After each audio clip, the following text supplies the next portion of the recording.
Hello all, welcome back to our channel Complete Chemistry. Today we are going to see about ion exchange process, which is very important topic in intermediate, plus 2 and also in BTech. Ion exchange process is an external treatment of water. You get it in water chapter, where ion exchange process includes the exchange of cations and anions of the dissolved salts with H plus and OH minus ions. So all these ion exchanges are insoluble cross-linked long-chain polymers with microporous structure.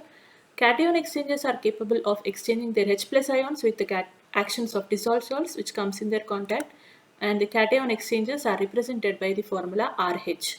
R is nothing but the styrene divinyl benzene copolymer which ends with COH group or SO3H group. And anion exchanges are phenol formaldehyde or amine formaldehyde copolymer resins, where we can simply represent it as R prime OH. R prime here represents the complete formula of phenol formaldehyde or amine formaldehyde, and OH minus is the ion that gets exchanged with your anions.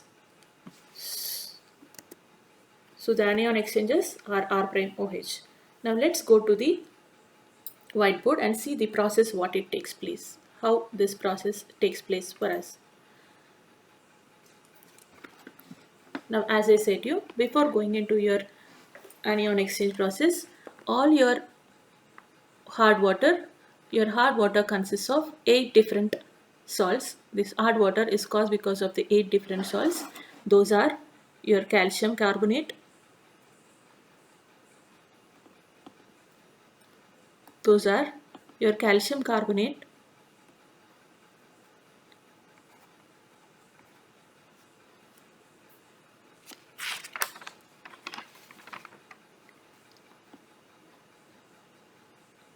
calcium bicarbonate, magnesium bicarbonate, calcium chloride, magnesium chloride, calcium sulfate, magnesium sulfate, calcium nitrate, and magnesium nitrate. These are the 8 different salts that cause hardness to your water. Now what we are going to do in our ion exchange process is all your calcium and magnesium ions that are present as Ca plus 2 and Mg plus 2. These are your cations that are present in your water. So these cations are exchanged with your H plus ions that are present in your exchangeable polymer resin, and all your anions like your bicarbonate,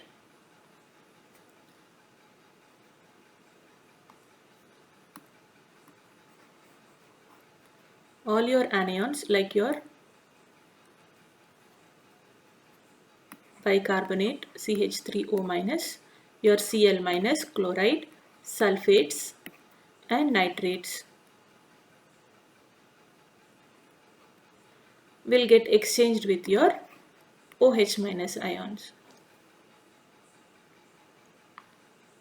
Right? So this is the complete process where what takes place in your ion exchange process. Now we'll just see what happens with the reactions.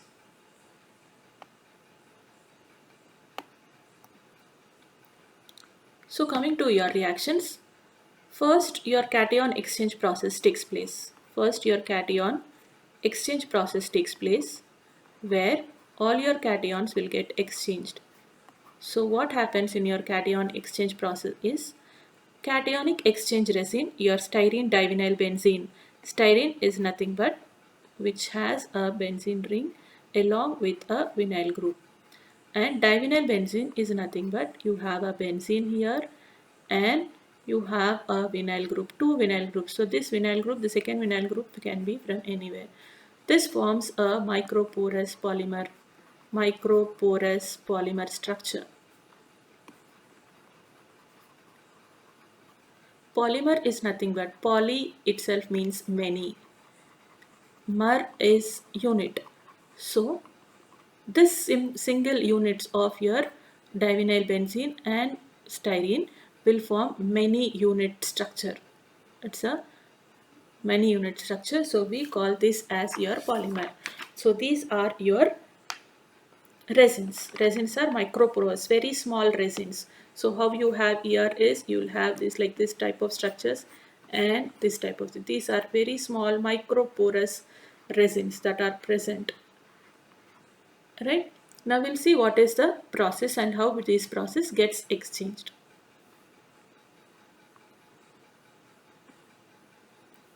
Let's take your styrene divinyl benzene, which is represented by simple RH. So 2 moles of your RH will be reacting with your all your hardness causing salts. So let us take hardness causing salts as calcium bicarbonate and then 2 moles of your RH plus magnesium bicarbonate, or to be very simple, I'm just writing it before itself, before writing your reaction, calcium chloride, 2 moles of your RH plus magnesium chloride, 2 moles of your RH plus calcium sulfate, 2 moles of your RH plus magnesium sulfate, 2 moles of your RH plus calcium nitrate, and 2 moles of your RH plus your magnesium nitrate. So your RH is your cation exchanging resin that will be reacting with your all your hardness causing salts. So what happens here is your H plus ion that is present in your hardness causing salt will get replaced with your calcium ion.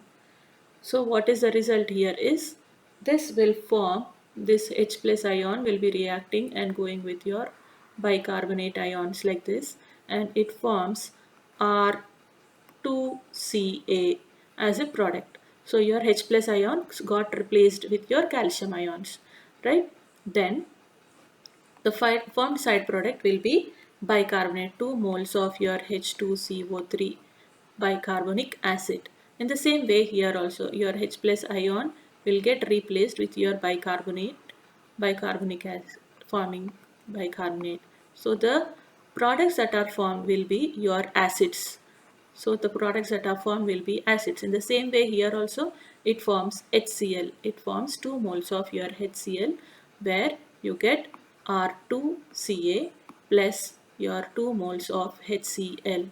And here also you get R2Mg because the cation that is present here got changed. So again 2 moles of HCl. And here the same way H plus ions will be combining with your HSO4 minus ions forming sulfuric acid, and same way here you have calcium R2Ca and you get your H2SO4, only 1 mole of H2SO4 you get here, and then here is same R2Mg and then you get your H2SO4, right? And here again it's same, H plus ion will be reacting with your nitrate ion to form nitric acid. So you get R2Ca plus HNO3. Again this is of 2 moles, 2 moles of HNO3. In the same way here also R2Mg because the cation here is magnesium, and then you get HNO3. This is your cation exchanging process where your all your cations, that is your calcium plus ions plus 2 ions and magnesium plus 2 ions will get exchanged with the H plus ions of your resin that is present, right? This is your cation exchange process where at the end you get all your acids. All these are acids. So the water that releases out from the cation exchanger will be acidic in nature, right? Now what happens next? This acidic water will go into your anion exchanging resin. We'll see what are the reactions there.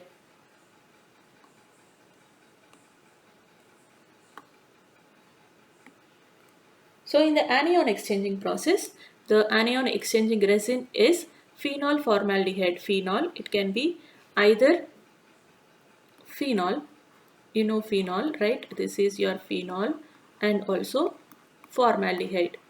This is your formaldehyde. So it is a polymer of phenol formaldehyde resin. So this will be acting as your anion exchanging resin. Now we can represent your anion exchanging resin as your R prime OH. This prime is nothing but we are just distinguishing between R of your cation exchanging resin and R prime is because of anion exchanging resin.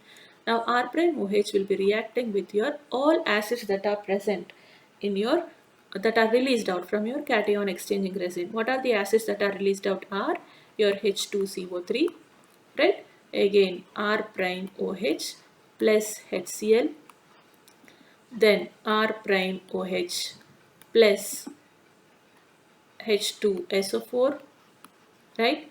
And then R prime OH plus your HNO3. These are your acids that are released out from your cation exchange resin. Now what happens? I said you in the starting that anion exchange resin is nothing but the OH minus ions of your anion exchanging resin will be replaced with your carbonic acid. So what happens here? There will be formation of water, H2O. H2O is formed and the rest of the thing will be combining here. So we get R prime HCO3. See the H that is present here will be forming here plus your water. This is your demineralized water, deionized water. This is called as your deionized water because both ions, cations and anions are released out from this water, right? In the same way here, your water will formation of water takes place and then there will be formation of R prime Cl plus your H2O. Again in the same way here also you have H2O plus R prime HSO4 plus H2O.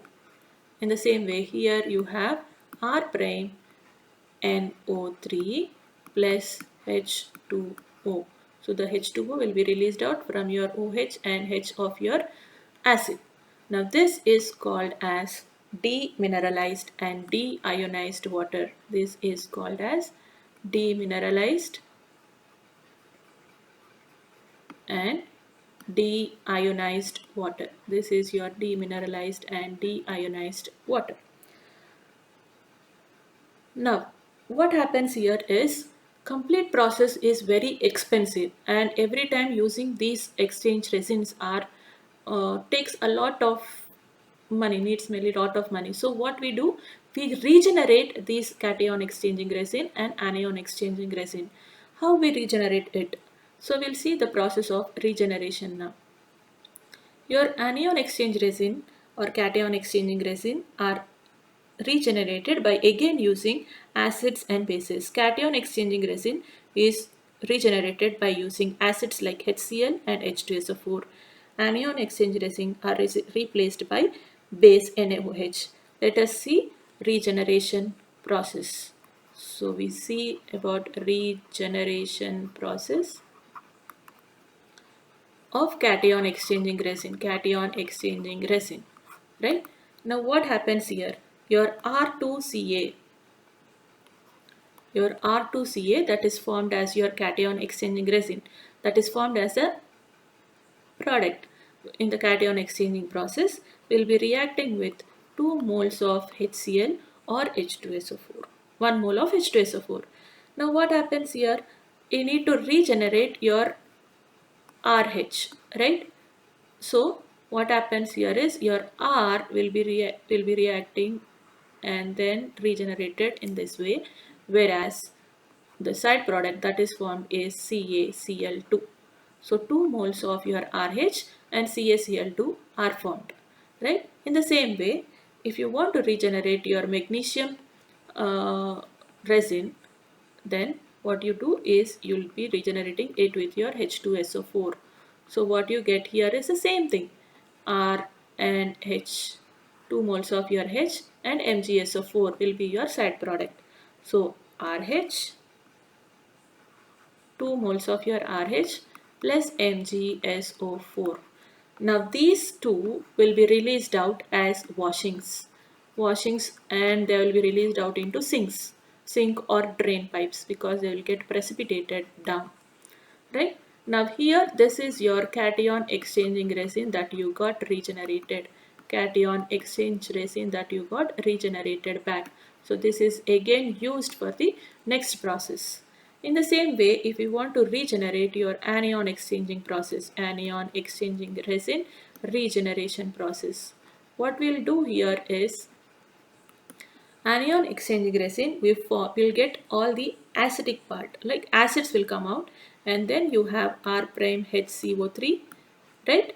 And R prime Cl, R prime HSO4, R prime NO3 as your products.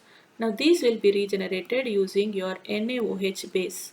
Now what is that happening here is this complete thing forms and you get your R prime OH back plus your NaHCO3 bicarbonic acid, sodium bicarbonate, plus again your R prime Cl will be reacting with NaOH giving out your NaCl, right?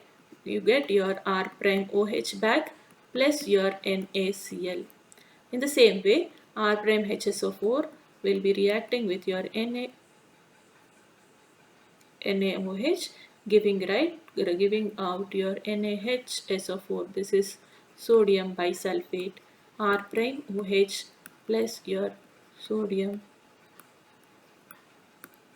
And then even here also what happens, it will be reacting with your NaOH giving as your side product or end product as your R prime OH back plus your NaNO3. Now all these are your washings again. They will be drained out using in the sink. Now these all are your anion exchanging resin. Anion exchange resin is back. Now you can use this anion exchange.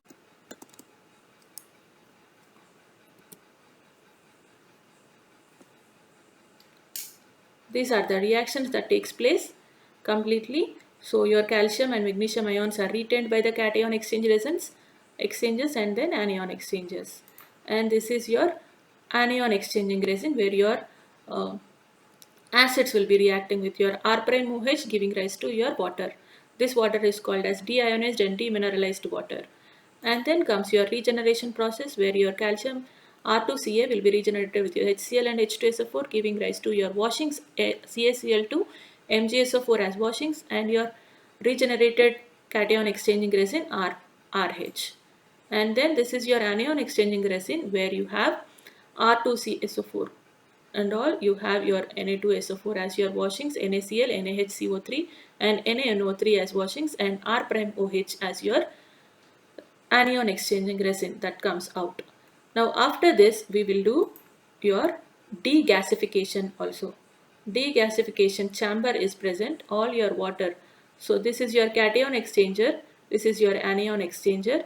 First raw water is sent along with your all 8 different types of your uh, hard water causing salts is sprinkled on your cation exchanging resin so that the washings will be sent out and all the acidic water is sent to your anion exchange resin. So water plus acid will be sent into anion exchanging resin and then it will be sprinkled on your anion exchanging resin. Washings like your sodium nitrate, sodium chloride, all will be coming out as your washings and then the pure demineralized and deionized water will be going through this. Degasified water, like demineralized and deionized water, will also contain carbon dioxide gas. So just to remove your carbon dioxide gas that is present in your water, we'll be passing it through your degasification chamber. This is your degasification chamber where you have your outlet to let your carbon dioxide gas out and then your degasified and demineralized water will be coming out in this way. And regeneration, we have separate tanks here. So cation exchange resins will be regenerated with your acids like HCl and H2SO4. Anion exchange resin will be regenerated with your alkali, that is your NaOH. So this is your complete process of your ion exchange process, which is a very important question in intermediate, +2 and your BTech. So what are the advantages and disadvantages of this? Highly acidic and alkaline water samples can be purified by this process. along with, like, only hardness of water should be 2 ppm only, right? And this is most suitable for high pressure boilers. High pressure boilers should not have hard water in it. So this deionized water is suitable for high pressure water boilers. Coming to disadvantages, it is very expensive. As I've said, all these ion exchanging resins are very expensive and the cost of purification is very high. So it should be regenerated back. And raw water should contain turbidity below 10 ppm. Raw water itself means that water which contains hardness causing salts. So 8 different hardness causing salts containing water is called as your raw water, and that should have a turbidity below 10 ppm. Otherwise, pores in the resin will be blocked and output of the process is reduced. So this is how we do our ion exchange process.